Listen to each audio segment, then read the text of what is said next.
Hello friends, welcome back to your own channel staffing God. मेरा नाम है गौरव और दोस्तों, जैसा कि थंबनेल देखने के बाद आपको पता चल गया होगा कि आज हम इस वीडियो में बात करने वाले हैं कि अगर आप किसी कैंडिडेट को ऑफर कर चुके हैं या ऑफर करने वाले हैं तो ये कैसे मेक श्योर करें कि वो कैंडिडेट आपकी ही कंपनी ज्वाइन करे, या उसे कैसे रिटेन करें, या उसे कहीं और दूसरा ऑफर लेने से कैसे रोकें। तो दोस्तों, अगर आप ये बात इंटरनेट पे सर्च करेंगे तो आपको बहुत सारी प्रैक्टिकल चीजों से हटकर थ्योरेटिकल बहुत सारी चीजें इंटरनेट बताएगा। अगर आप गूगल पे सर्च करेंगे तो बहुत सारी चीजें वो आपको बताएगा कि इन इन चीजों का ध्यान रखिए। तो उसके बारे में भी हम डिस्कस करेंगे। मैंने भी रिसर्च करके कुछ चीजें नोट डाउन की हैं, वो भी हम डिस्कस करेंगे। लेकिन उससे पहले जो मैंने अपने एक्सपीरियंस 10 साल में रिक्रूटमेंट में देखा है, सीखा है और आजमाया है, उसको हम पहले डिस्कस करते हैं। जब आप मार्केट में किसी कैंडिडेट से बात करते हैं, किसी पोजीशन के लिए किसी कैंडिडेट को सर्च कर रहे होते हैं और आप उससे बात करते हैं, तो आपको जब पहली बार उससे बात करेंगे तो आपको ये जानने की कोशिश करना है कि वो कैंडिडेट एक्चुअली में चाहता क्या है, वॉट ही और शी इज लुकिंग फॉर।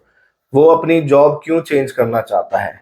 तो मोस्टली जब आप इस चीज पर ध्यान देंगे तो आपको पता चलेगा कि मार्केट में जो लोग हैं उनके थोड़े से डिफरेंट डिफरेंट परसेप्शंस हैं। जब आप कैंडिडेट से बात करेंगे आपको ये देखना है कि ये जो कैंडिडेट है, क्या ये पैसे के लिए जॉब चेंज कर रहा है, क्या ये अपनी करंट कंपनी के एनवायरनमेंट से परेशान है इसलिए जॉब चेंज कर रहा है, क्या इसका वर्क लाइफ बैलेंस नहीं है, क्या इसे रिमोट जॉब चाहिए, क्या इसे ग्रोथ अपॉर्चुनिटीज चाहिए, इसकी अभी करंट पोजीशन थोड़ी सी लो लेवल की है, इसको हाई पोजीशन पे जाना है। तो ये सारी बातें आपको कैंडिडेट से जाननी है। अगर आप इन बातों का सही से ध्यान रख लेंगे, ध्यान कर सही से पता कर लेंगे कि कैंडिडेट की एक्सपेक्टेशंस क्या है और उन पर अगर आप काम करेंगे। सपोज एक कैंडिडेट है जिसे 15 लाख रुपए जिसकी करंट सैलरी है और आपके पास बजट है किसी पोजीशन के लिए 22 लाख, और उस कैंडिडेट के पास ऑफर है 20 लाख का, तो आप अगर उसे 22 लाख ऑफर करेंगे तो वो आपके पास आ जाएगा। लेकिन हमें थोड़ा सा स्ट्रेटेजिक वाइज भी करना पड़ेगा, क्योंकि अगर आपने उसे एकदम से 22 लाख रुपए का ऑफर दे दिया तो उसके पास पहले 20 का था, वो आपके पास 22 में आ रहा है, वो कहीं आपसे दूसरी जगह से 24 में लेंगे तो वो आपका 22 का ऑफर दिखा के 24 ले लेगा। तो हमें थोड़ा सा यहाँ पे स्ट्रेटेजिकली खेलना भी पड़ेगा कि उस कैंडिडेट को हम बताएं that we can offer you 22 LPA, लेकिन हमें अभी आपको तुरंत ऑफर नहीं दे पाएंगे। जब उसकी ऑनबोर्डिंग डेट पास आ जाए, जब उसका, क्योंकि उसके पास ऑलरेडी एक ऑफर है तो वो अपनी कंपनी में नोटिस सर्व कर रहा होगा, जब उसका लास्ट वर्किंग डे पास आ जाए तब उससे 1-2 दिन पहले आप अपना ऑफर रिलीज करें 22 का, और कोशिश करें कि उसको पहले ऑफिस बुलाएं, वहीं पे हैंड टू हैंड ऑफर दे 22 का, जिससे वो आपके ऑफर को कहीं और ना शो कर पाए और उसके ऊपर जंप ना ले सके। तो कई बार ये तरीका काम करता है। कई बार कैंडिडेट कह देता है कि नहीं जी, मुझे तो ऑफर दो तभी मैं आऊंगा। तो उस केस में आप कर सकते हैं कि 22 के ऊपर 50,000 ऊपर करके ऑफर दे दें, या 21 लाख कर दें उस 20 लाख के ऑफर को, और कैंडिडेट से बोलने की भाई लास्ट डे हम आपका दोबारा से रिवाइज कर देंगे, लेकिन अभी फॉर नाउ हम इससे ज्यादा नहीं कर सकते हैं। तो ये एक चीज है। अगर कोई बंदा पैसों के लिए जॉब ढूंढ रहा है तो चांसेस है कि वो आपकी तरफ आ सकता है। दूसरी बात है कि कुछ बंदे ऐसे होते हैं जो पैसों के पीछे ज्यादा नहीं भाग रहे होते हैं। उन्हें ऐसा लगता है कि यार मैं पिछले 10 साल से डेवलपमेंट कर रहा हूं, अब मुझे लीड बन जाना चाहिए, या सीनियर लीड बन जाना चाहिए, या मुझे आर्किटेक्ट बन जाना चाहिए। तो आपको उनकी बात समझनी है, अपने यहाँ पे डिस्कस करना है कि क्या हम इस कैंडिडेट को जिसके पास इतना एक्सपीरियंस है इसको लीड पोजीशन ऑफर कर सकते हैं, क्या हम इसके आगे करियर ग्रोथ में हेल्प कर सकते हैं, क्या इसको हम आर्किटेक्चर की तरफ मोड़ सकते हैं। तो ये आपको अपने अंदर अपनी कंपनी में डिस्कस करना है। उसके बाद उस कैंडिडेट से आप बात कर सकते हैं, उसको मोटिवेट कर सकते हैं और उसको गाइड कर सकते हैं कि अभी हम आपको लीड लेवल पे ले लेंगे और आगे आपको अपॉर्चुनिटीज देंगे जो आप टेक्निकल आर्किटेक्ट बन सकते हैं, या प्रोजेक्ट मैनेजर आपकी एस्पिरेशन है तो वो बन सकते हैं। तो ऐसी 2-4 चीजों को अगर आप ध्यान रखेंगे तो काफी परसेंटेज आपकी बढ़ जाएगी कि कैंडिडेट आपका बैकआउट नहीं करेगा। ठीक है, तो ये तो थी प्रैक्टिकल चीजें जो मैंने अपने एक्सपीरियंस से देखकर बताई। कुछ थ्योरेटिकल चीजें भी हैं जो मैंने रिसर्च करके निकाली हैं इंटरनेट से, और पहले भी जो मैंने मुझे पढ़ाया और बताया गया वहां पे भी ये सब कुछ बताया जाता है। तो कुछ नोट्स मैंने बनाए हैं पॉइंट आउट करने के लिए। तो सबसे पहली चीज है उसमें कि क्लियर कम्युनिकेशन एंड ट्रांसपेरेंसी। आप कैंडिडेट को साफ साफ बताएंगे कि क्या चल रहा है और ट्रांसपेरेंट रहेंगे प्रोसेस को लेकर, कि आप उसे हर स्टेप पे अपडेट देंगे, सब कुछ बताएंगे। दूसरा है ऑनबोर्डिंग प्रोसेस को स्मूथ बनाए। मतलब कई कंपनियों में बहुत सारे ऑनबोर्डिंग में बहुत सारे ऑब्स्टेकल्स होते हैं, बहुत टफ ऑनबोर्डिंग प्रोसेसेस होते हैं जिसमें 20 बार कैंडिडेट से डॉक्यूमेंट्स मांगते हैं, सेम डॉक्यूमेंट्स को कई बार मांगेंगे। तो उस प्रोसेस को थोड़ा सा स्मूथ किया जा सकता है। अगर आप थोड़ा सा स्मूथली उसे करेंगे तो कैंडिडेट कोशिश करेगा कि वो दूसरी तरफ ना जाए। तीसरा आता है ऑफर इंसेंटिव। सपोज अगर आपकी कंपनी में ज्वाइनिंग बोनस का सीन है, आपकी कंपनी अलाउ करती है ज्वाइनिंग बोनस, तो आप एक ज्वाइनिंग बोनस भी कैंडिडेट को अट्रैक्ट करने के लिए ऑफर कर सकते हैं, जिससे कैंडिडेट को बहुत अच्छा लगेगा। एकदम से 2-3 महीने बाद ज्वाइनिंग बोनस का अमाउंट आ जाएगा उसकी सैलरी के साथ, तो वो काफी अट्रैक्टिव हो जाता है।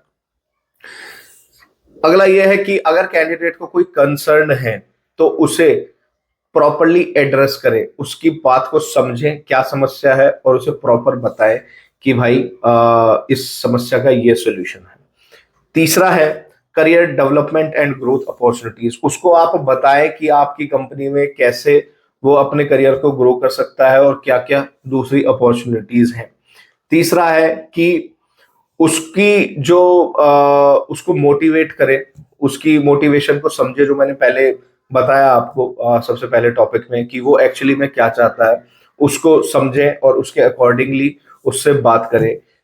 इसके बाद है कि अगर आपको लगता है कि कैंडिडेट थोड़ा सा कंफ्यूज हो रहा है, उसे या प्रोजेक्ट के बारे में या किसी चीज के बारे में क्लियरली आप कम्युनिकेट नहीं कर पा रहे हो, तो आप अपने सीनियर्स को इन्वॉल्व कर सकते हो, प्रोजेक्ट टीम को इन्वॉल्व कर सकते हो जिसने उसका इंटरव्यू लिया है, उससे आप उसकी एक मीटिंग सेटल करा सकते हो जो उसको प्रोजेक्ट के बारे में बता सकते हैं और उसकी समझ सकते हैं, उसको समझा सकते हैं कि भाई हम हमारे यहाँ कैसे काम होता है, हम आपसे क्या एक्सपेक्ट करेंगे, और उसको मतलब बता सकते हैं कि आपको आने के बाद ये सब चीजें करनी होगी।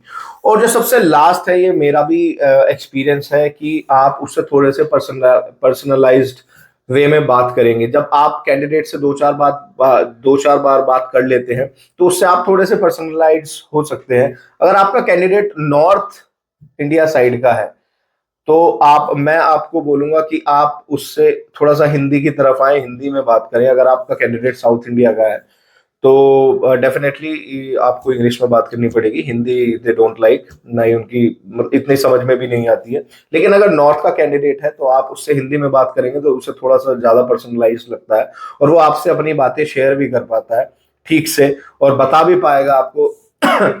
मेरे साथ कई बार ऐसा भी हुआ है कि मैंने कैंडिडेट से इतने पर्सनलाइज वे में बात की है कि कैंडिडेट्स को दूसरा ऑफर आ जाता है और वो कहते हैं कि यार हम इस ऑफर के लिए जाएंगे, लेकिन मुझे समय रहते वो बता देते हैं, तो मैं उनसे बता देता हूँ कि यार ठीक है, आप इस ऑफर के लिए जा रहे हो, आप मुझे कोई और बंदा रेफर कर दो। या फिर वो जैसे सपोज मैंने 2 महीने का कोई कैंडिडेट 2 महीने बाद की डेट देकर ऑफर कर दिया, डेट ऑफ ज्वाइनिंग उसकी 2 महीने बाद की है, तो 15-20 दिन बाद उसके पास कोई और ऑफर आ जाता है। मेरी उससे बात इतनी अच्छे तरीके से होती है कि वो मुझे बता देता है कि यार मेरे पास दूसरा ऑफर आ गया है और अब मैं इसी कंपनी को ज्वाइन करने वाला हूँ, कि ये कंपनी ज्यादा अच्छी है, ज्यादा अच्छे पैसे भी दे रही है, ज्यादा इसकी बेनिफिट्स भी ज्यादा अच्छे हैं। तो मतलब वहां हमारे पास कोई चॉइस नहीं बचती है कि हम उसको कैसे रिटेन कर पाए, कैसे अट्रैक्ट करें दोबारा से। लेकिन वहां अगर हम पर्सनलाइज हैं, उससे अच्छे से बातचीत है हमारी, तो वो हमें बता सकता है कि भाई बजाय एंड मोमेंट के लास्ट 2 महीने पूरा वेट कराने के और तब वो कहे कि मैं नहीं आ रहा, उससे अच्छा कि वो 15-20 दिन में बता दे, हमारे पास एक सफिशिएंट टाइम रहे जो हम उसका बैकअप प्लान कर सके, दोबारा से ढूंढ सके।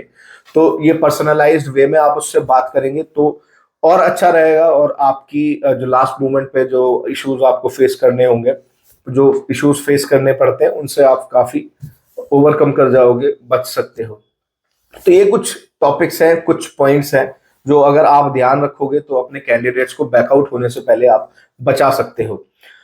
तो दोस्तों, आई होप आपको ये वीडियो थोड़ी सी समझ में आई होगी, ठीक लगी होगी। अगर सही लगी है तो please like share and comments. आज बहुत दिन बाद वीडियो बनाई है मैंने, हर बार कोशिश करता हूँ कि बनाता रहूं, लेकिन थोड़ा थोड़ा गैप हो ही जाता है।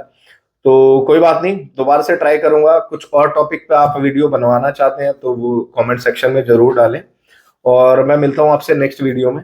और अब हमारा टॉपिक थोड़ा सा स्टाफिंग, यूएस रिक्रूटमेंट और इंडिया रिक्रूटमेंट बोथ मिक्स रहेगा। तो जैसा भी रहेगा आपसे मिलते रहेंगे नेक्स्ट वीडियो में। तब तक इस वीडियो को शेयर करें, लाइक करें, कमेंट करें, और चैनल सब्सक्राइब नहीं किया है तो चैनल को सब्सक्राइब करें, फेसबुक पे भी फॉलो करें और इंस्टाग्राम पे भी फॉलो करें। तब तक बाय, थैंक यू।